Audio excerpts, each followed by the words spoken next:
Educação à distância, mudando realidades.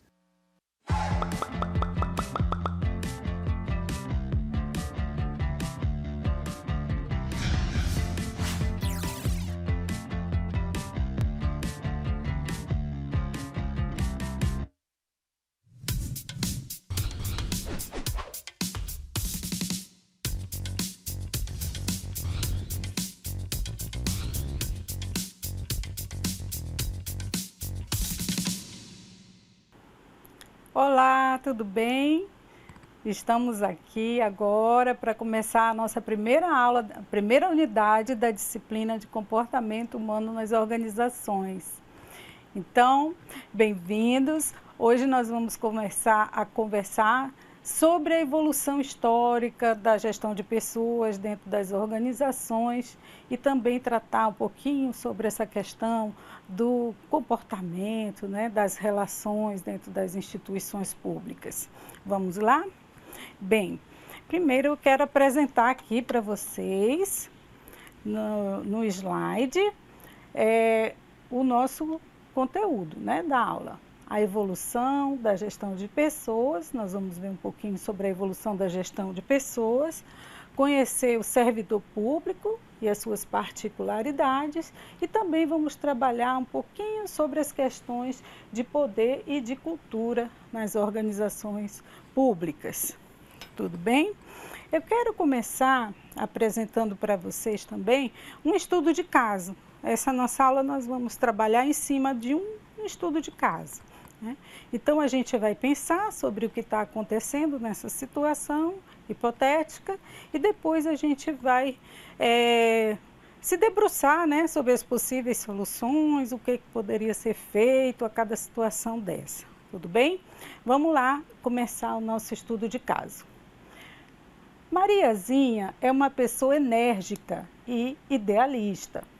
Começou sua carreira profissional na iniciativa privada, como analista de pessoas, em uma gigante das telecomunicações, onde havia uma política de gestão de pessoas muito efetiva. Os funcionários recebiam gratificações salariais proporcionais ao alcance das metas estabelecidas e o sistema avaliativo era eficiente, com muitas regras claras, né? Com regras muito claras baseadas na metodologia 360 graus, na qual o chefe também é avaliado pelos subordinados. Não havia cobrança quanto ao cumprimento de uma jornada padrão, havendo possibilidade inclusive de trabalho em domicílio, de onde acessava os sistemas operacionais da empresa. Seu novo cargo seria para atuar como consultora de gestão de pessoas na Câmara Legislativa de Nova Canaã. Devido à sua larga experiência na área de recursos humanos, Mariazinha foi lotada no gabinete da Diretoria de Gestão de Pessoas. Logo que chegou, percebeu um grande alvoroço nos corredores e cruzou com os servidores muito irritados. Moisés, um servidor antigo e experiente, que a acolheu e explicou o funcionamento da casa, sugeriu que ela circulasse por todo o prédio para compreender melhor o que estava acontecendo e foi o que ela fez. No decorrer da semana, Mariazinha observou que os setores não comportavam fisicamente a quantidade de servidores neles lotados. A situação catastrófica foi captada pela mídia e ganhou proporção nacional. Muitas reclamações começaram a chegar formalmente através da ouvidoria às mãos de Mariazinha, do gabinete da diretoria até a gestão de pessoas. Bem, o que você recomendaria a Mariazinha para que ela pudesse usar como estratégia para ser uma boa gestora desse ambiente? Para pensar, levemos em conta o ambiente da gestão pública, dentro de uma perspectiva da gestão de pessoas. Vamos começar? Muito bem. Claro que nós não terminamos esse caso aqui, certo? se vocês quiserem ter acesso a toda a história, vocês podem acessar no ambiente virtual de aprendizagem, que a gente disponibilizou o estudo, o caso completo lá. Mas, a princípio, o que nós podemos perceber que está acontecendo nessa instituição em que a Mariazinha foi trabalhar? Ela vinha acostumada a trabalhar em uma instituição privada, né, uma gigante das comunicações, com um sistema de avaliação já bem definido, onde todo mundo avaliava todo mundo, né? E de repente ela se viu num outro ambiente, numa instituição pública, onde haviam pessoas capazes, né, especialistas, pessoas comprometidas, mas também sob outras circunstâncias, um ambiente que nem cabia todo mundo, né? Algumas pessoas já estavam até acostumadas a trabalhar remotamente, né? Então, houve muitas mudanças. E vocês vão perceber também que a cada passo ela vai observando, conhecendo a equipe e vai tomando suas decisões. Mas isso é muito importante, a gente saber onde a gente está, conhecer o nosso ambiente, por que ele é assim, o que fez com que ele se tornasse assim. E é justamente nesse sentido que nós vamos trabalhar essa primeira unidade da disciplina. Nós vamos conhecer a história da gestão de pessoas, né, quando ela começou até os dias de hoje, o enfoque atual e as perspectivas para o futuro também. Nós vamos conhecer um pouco sobre relacionamentos, trabalho em grupo, liderança, uma série de relações que acontecem dentro da gestão pública e da importância, da necessidade que a gente tem de entender como que é a forma que aquela organização funciona. Então, para isso, a gente chama de comportamento organizacional, que é justamente o enfoque dessa nossa disciplina atual, tá certo? Então, eu proponho para vocês pensarem sobre isso através das leituras que a gente vai fazendo, dos materiais que nós colocamos à disposição para vocês, no AVA da disciplina. É muito importante que vocês leiam, né, o material sugerido, os capítulos, assistam o vídeo que a gente propôs, né, e possam também se apropriar cada vez mais desse conteúdo para a gente conseguir responder essas questões, tá certo? Vamos em frente. Bem, sabemos que a evolução da gestão de pessoas dentro das instituições não aconteceu assim tão rapidamente, né? Foram anos aí de evolução até as coisas se configurarem da forma que acontece hoje. Desde a época lá da administração científica, lembra quando a gente falava de Taylor, de Fayol? Então, lá quando a gente estudava Taylor e Fayol, né, que quando eram feitas as tarefas e foi desenvolvido todo um estudo sobre o tempo e movimento. Então, aí foi que começou a se prestar atenção no desenrolar das pessoas dentro das organizações, mas nesse momento a pessoa, né, o trabalhador ainda não era valorizado assim como ser humano, né? Como pessoa mesmo, ele era mais avaliado pelo tempo que ele levava para executar alguma atividade, para exercer alguma função, né? Então, naquela época se estudava o tempo que ele gastava para desenvolver uma atividade e os movimentos que ele tinha que fazer para otimizar ao máximo, né, essa produtividade. Então, ainda não tinha nada a ver com o que a gente sabe, com o que a gente conhece de gestão de pessoas hoje em dia, né?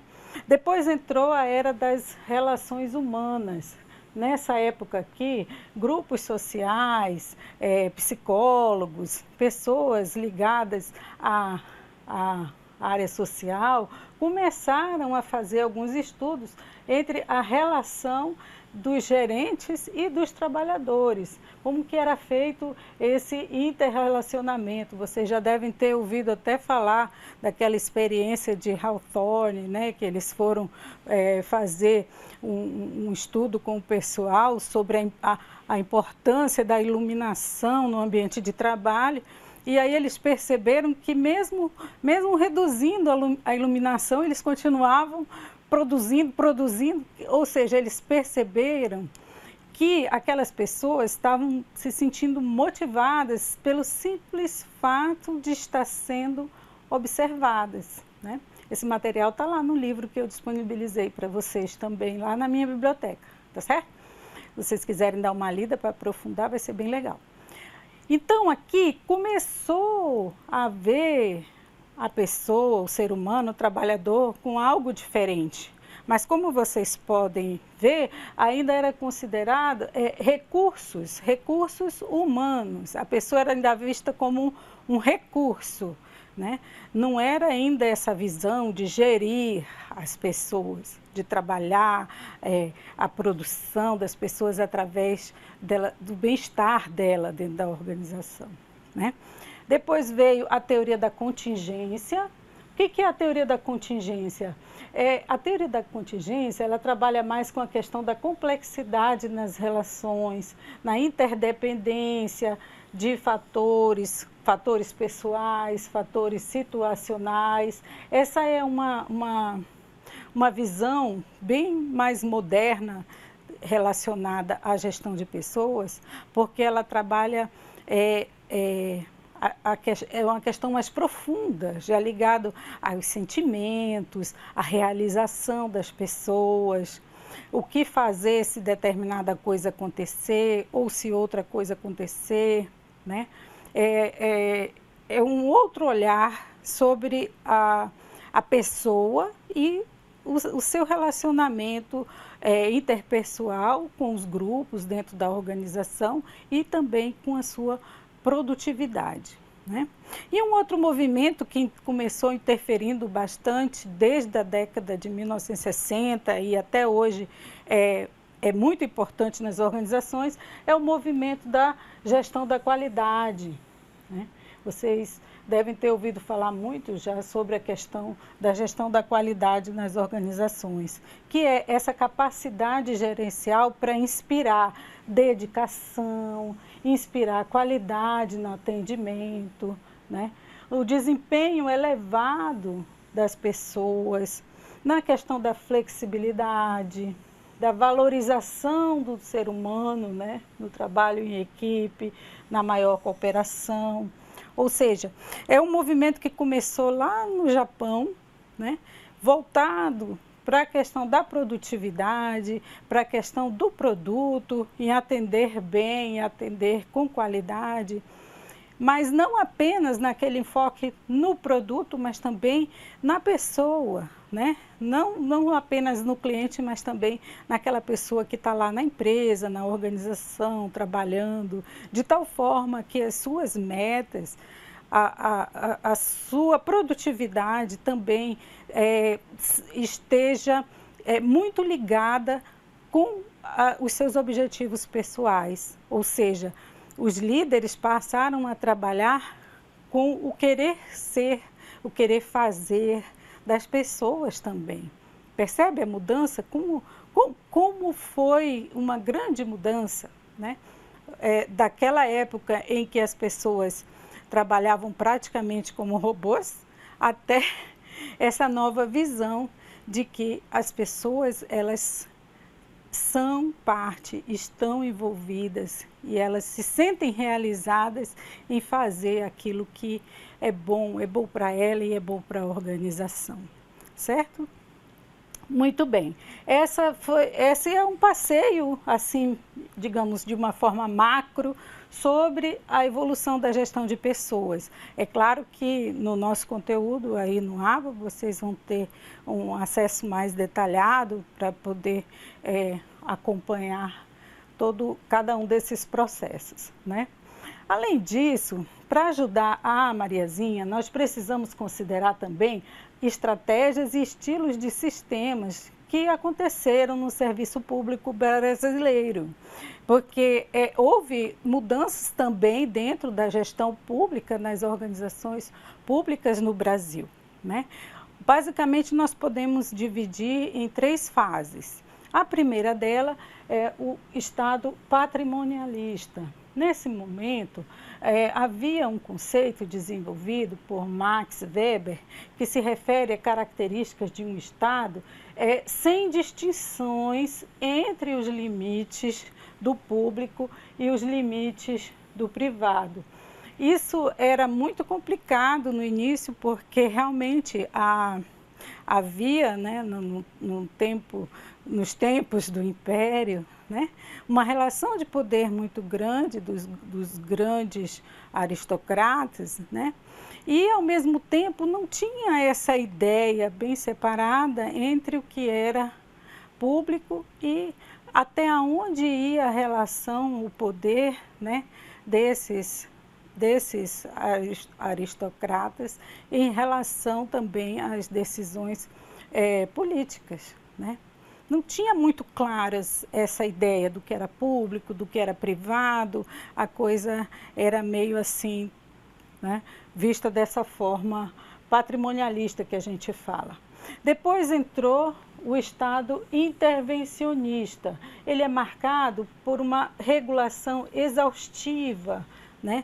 Exaustão na área de economia, incluindo também o setor privado, questões burocráticas. A ideia era criar um controle tão grande que muitas vezes a questão do trabalho em si ficava entravado por conta da burocracia. Então, a ideia não era servir a burocracia, era fazer com que as coisas pudessem ser controladas, rastreadas, mas havia um certo excesso, né? Então, nesse momento chamou de intervencionista. É quando o Estado também entra e interfere em questões econômicas, né?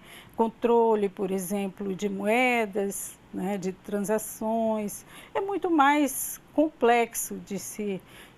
Não estou dizendo aqui que um é certo ou que um é errado, nada disso. Só estou dizendo que houve períodos bem definidos e o comportamento das pessoas também vai mudando de acordo com essas situações, de acordo com como essas situações se apresentam no dia a dia das organizações, sejam públicas ou privadas, mas de qualquer forma isso marcou bastante o desenvolvimento da instituição pública ao longo desses anos. E finalmente entrou a nova era da administração pública, que vem transformar estruturas burocráticas, né, e estruturas hierarquizadas em organizações mais flexíveis, mais empreendedoras e por aí vai. Só que acontece, nem todas as organizações elas mudam assim, pá, né? Elas não mudam assim. A gente até consegue instalar sistemas de informação e esses sistemas podem ser instalados assim de uma vez, mas as pessoas não. As pessoas elas levam tempo para mudar, para se adaptar, para se ajustar. E tem muito a ver também com o tipo de organização. Cada organização tem o seu jeitão próprio de ser, né? Nós, por exemplo, nunca vamos ouvir falar que uma instituição prisional, por exemplo, trabalhe com flexibilidade, né? Ajustes de horário e tal.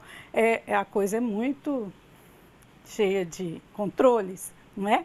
Então, dependendo do tipo de organização, a forma com que ela vai funcionar também vai variar bastante, tá certo? Nós vamos levar em conta também o trabalho, a posição do servidor nessa instituição. Então, dentro das organizações públicas, a gente tem que ver que existe essa cultura organizacional, que é esse conjunto, né, de hábitos, de crenças firmados por meio de normas, de valores, que muitas vezes esses valores nem estão escritos assim, não estão de maneira tácita, elas estão muitas vezes no jeitão de ser daquela organização, né? Então, atitudes que são compartilhadas pelas pessoas dentro da organização, isso tudo, todos esses fatores vão criando essa cultura organizacional, que a gente entende por cultura organizacional, né? E a gente tem que observar isso também para a tomada de decisão, enquanto gestor, né? Aí a gente só tem que observar que algumas características, quando elas são em excesso, elas prejudicam, né? É o que nós falamos, por exemplo, o termo burocratismo, né? É quando a burocracia prejudica, quando ela é em excesso. Autoritarismo, né? Ou então a centralização, né? Aversão a empreendedor. Algumas pessoas, apesar de serem funcionários, servidores públicos, elas têm uma postura empreendedora. Elas vieram muitas vezes de um ambiente privado e aí elas chegam às vezes com todo esse know-how, querendo fazer as coisas de uma forma diferente, apesar de não ser dono do negócio, mas elas têm essa postura empreendedora. Então a gente tem que usar aquilo que ela tem de bom, né? Na produção, na realização do seu trabalho, trazendo novidades, trazendo coisas que agregam, né? Que faz as pessoas se sentirem melhores, né? O que mais que pode prejudicar?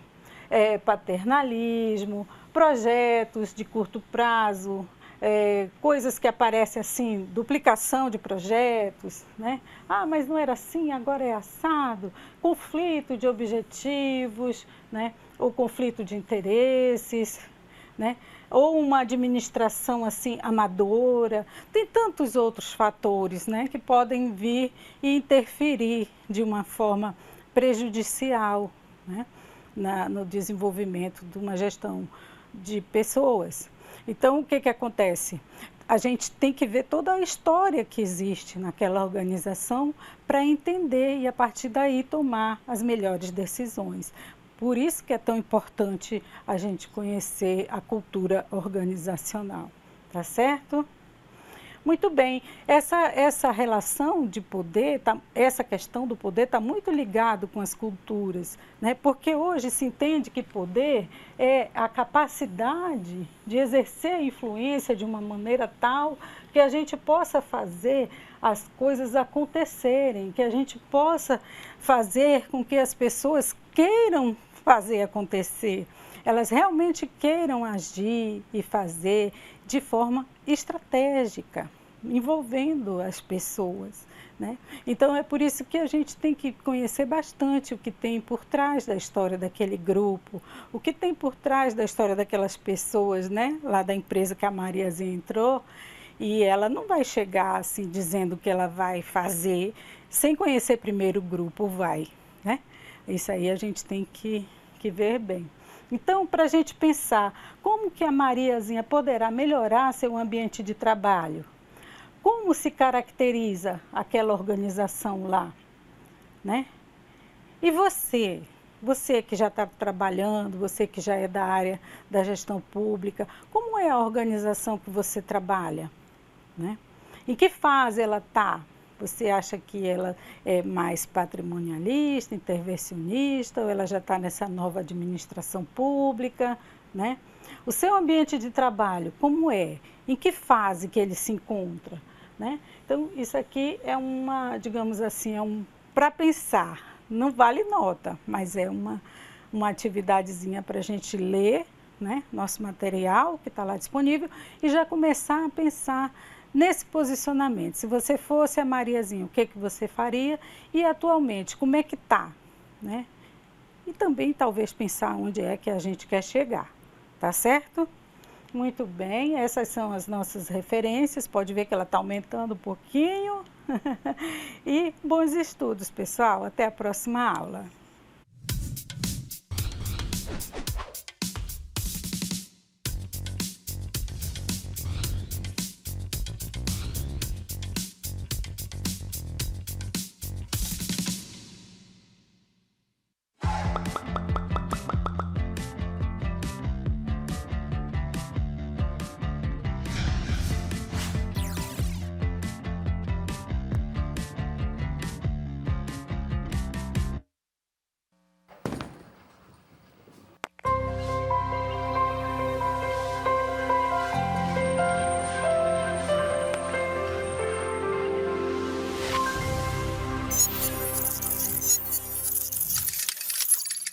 Educação à distância, mudando realidades.